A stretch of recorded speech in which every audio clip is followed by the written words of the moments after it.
Hello दोस्तों, नमस्ते, प्रणाम। किशन बानी लो आप लोग। हम तो आशा करते हैं आप लोग बहुत अच्छा कलर। आज हम आप लोग के एक बहुत ही प्यारा सा भोले बाबा का गीत सुनाते। कैसे लगे आप लोग के कमेंट कर लो। 3 बजे भोरवा में राजा मोर जगावे, उठ रनिया कर भोला के भजनिया, उठ रनिया कर भोला के भजनिया, उठ रनिया कर भोला के भजनिया, उठ रनिया। काहे के करे राजा भोला के भजनिया, हमारा भरल बा राजा न धन खजानवा, हमारा भरल बा राजा न धन खजानवा, हमारा भरल बा।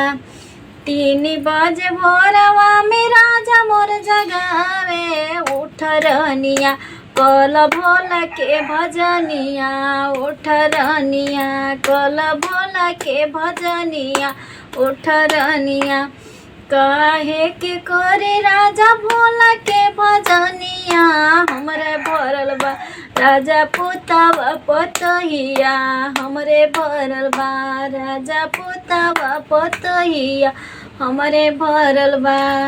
3 बजे भोरवा में राजा मोर जगावे, उठ रनिया कल भोले के भजनिया, उठ रनिया कल भोले के भजनिया, उठ रनिया। Bye Deere.